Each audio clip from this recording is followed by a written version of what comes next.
বন্ধুরা, দেবার্চনা কিচেনে তোমাদের সবাইকে ওয়েলকাম। দেখো, আজকে একটা একদম নতুন রান্না নিয়ে চলে এসেছি, ঝিকঝাক রান্না। রান্নাটার নাম কি শুনবে তো?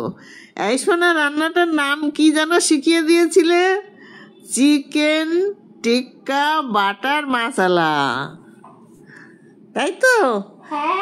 এইবার এটা বানানোর জন্য দেখো, রসুন, আদা, কাঁচা লঙ্কা আমি আগে মিক্সিতে দিয়ে এটাকে পেস্ট করে নেব। এদিকে আছে, দেখতে পাচ্ছ, আলমন্ড বাদাম আছে, টমেটো আছে, পেঁয়াজ কুচি আছে। এবার একটু মশলা বানিয়ে নেব। দিয়ে দিয়েছি যথারীতি মাস্টার্ড অয়েল, দিয়ে দিলাম হলুদ, টারমারিক পাউডার, আর দিয়ে দিচ্ছি সঙ্গে লঙ্কার গুঁড়ো দিয়ে। তারপরে হলো এর মধ্যে দিলাম, দিয়ে এখন এর মধ্যে দিয়ে দিলাম একটু ধনের গুঁড়ো।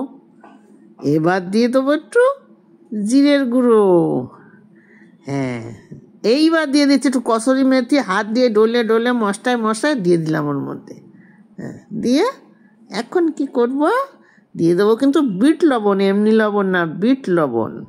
স্বাদ কি আর এমনি এমনি হয়? এইবার এটারে ভালো করে চামচ দিয়ে ঘুটে ঘুটে ঘুটে ঘুটে বেশ মাখায় নিলাম। নিয়ে একটুখানি সামান্য আর একটু তেল দিয়ে দিলাম এর মধ্যে। এখন কি করব দেখতে হবে তো, তার জন্যে এখন এখানে দিয়ে দিলাম জল ঝরানো টক দই। ব্যাস, দিয়ে দিলাম। এটাকেও ঘুটু ঘুটু ঘুটু ঘুটু করে ঘুরতে হবে। ঘুটে এটাকেও ভালো করে এর সঙ্গে মিশিয়ে নিতে হবে, যেন টক দইয়ের মধ্যে কোনো রকম দানা পানি না থাকে। বেশ, হ্যাঁ, হাতের ব্যায়ামও হয়ে যাচ্ছে আবার এই সঙ্গে। রান্না বান্না করতে গেলে হাতের ব্যায়াম হবে, কাজ করতে গেলে। এইবার আমি চিকেনগুলোর মধ্যে দিয়ে দিয়েছি, এক এক করে দেবো যে কপিস আছে। এ তো সোনাই মজা করে খাবে, যে কপিস আছে ওর জন্যই মজা হবে। এখন এটাকে সুন্দর করে ম্যারিনেট করে নেব।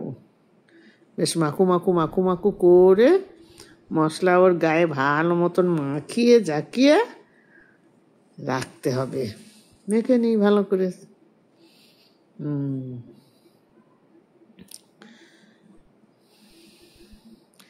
কালারটা কিন্তু মন্দ আসেনি শোনা। কালার দেখে তোমার জিভে জল আসছে না? ওই তো দেখো কি সুন্দর কালার এসে গেছে। এইবার এটাকে সুন্দর করে ম্যারিনেট করে রেখে দেব, ফাইন করে গুছিয়ে গাছিয়ে। বেশ,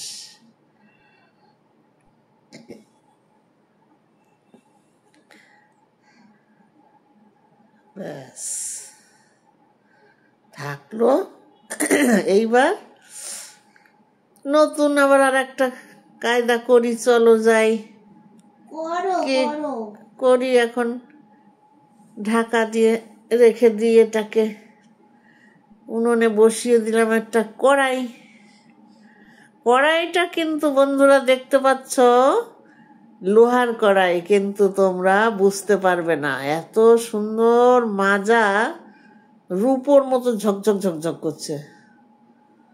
বুঝেছো তো? কড়াইটা আমার মনে হয় কি কড়াইটা আর রান্না করব না। আবার ভাবি কি না, রান্না তো করতেই হবে। এবার তেল গরম হয়ে গেছে, পেঁয়াজ দিয়ে দিয়েছি, বড় বড় করে পেঁয়াজ কেটে নিয়েছিলাম। পেঁয়াজ আর টমেটো একটু হালকা ভাজবো, ভেজে এটাকে তুলে নেব। খুব বেশিক্ষণ ভাজবো না, এটা অল্প একটু, মানে নরম নরম হয়ে আসবে একটু, সেই সময় তুলে দিতে হবে, কাঁচা ভাবটা চলে গেলে।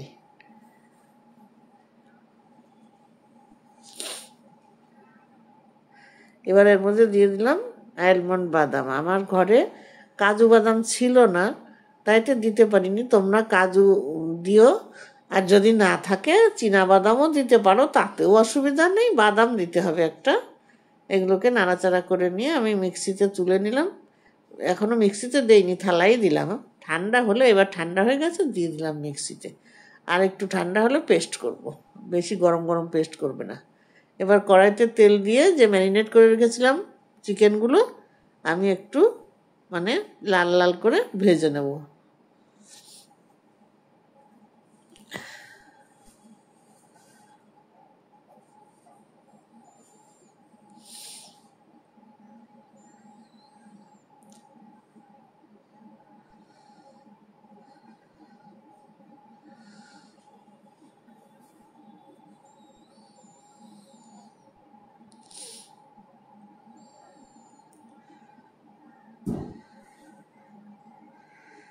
ব্যস্ত করে তাড়াতাড়ি গ্যাসের জোর কখনো বাড়াবে না, হাই টু মিডিয়ামে রেখে এটাকে ভাজতে হবে।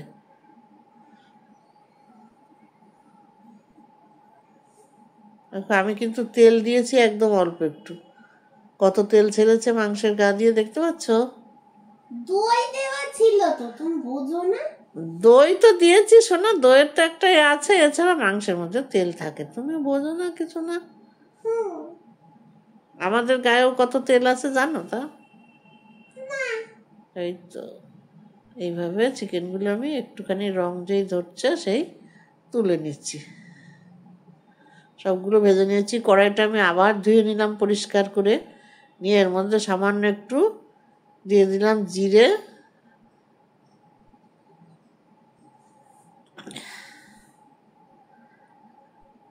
আর দিয়ে দিচ্ছি ওই মশলাটা যেটা করে রেখেছিলাম, আদা, এই মিথ্যা কথা বলছি কেন, টমেটো আর কাজু বাদাম আর পেঁয়াজ, ওই যে একটু ভেজে নিলাম যেটা, সেই মশলাটা এখন এর মধ্যে দিয়ে দিলাম, দিয়ে সুন্দর করে নাড়াচাড়া করে নিচ্ছি।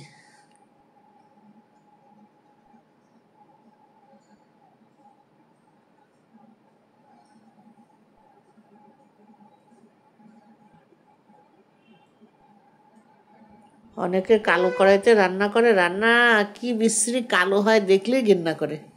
আমি তো কালো কড়াইতে, লোহার কড়াইতেই রান্না করছি, অথচ দেখো সব কিছু হলো মাজার কাছে। কড়াই মেজে পরিষ্কার রাখলে লোহার কড়াইতে কখনো রং কালো হয় না, মাজে না সবাই ভালো, ওই জন্য তাদের রং হয়ে যায় কালো। মশলাটা কষানো হয়ে গেছে, এবার ভেজে রাখা চিকেনগুলো আমি এর মধ্যে দিয়ে দিলাম,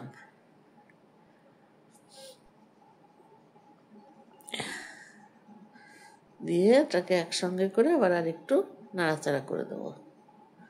আমি যেভাবে করছি তোমরা এইভাবে করে খেয়ে দেখবে যে কি টেস্টি খাবার। একবার খেলে তোমার কাছে বারবার তোমার হাতে খাওয়ার জন্য বারবার এই বায়না করবে বাড়ির বাচ্চারা, বাচ্চাদের তো বিশেষ করে ফেভারিট এইটা। এবার আর একটু কসুরি মেথি দিয়ে দিচ্ছি,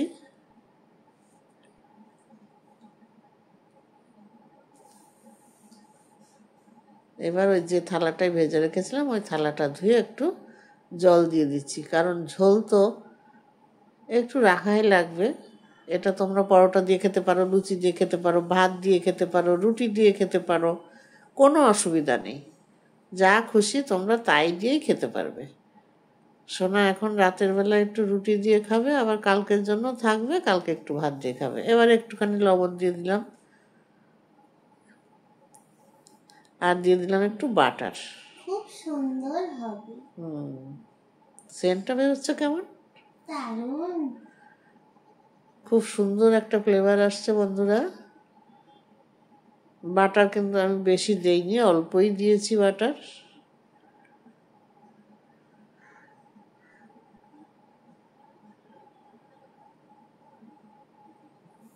দেখো হয়ে গেছে, ঢেলে রেখেছি, কত সুন্দর লাগছে। তাহলে বন্ধুরা তোমরা এইভাবে রান্না করে খেয়ে কেমন লাগে আমাকে জানাবে।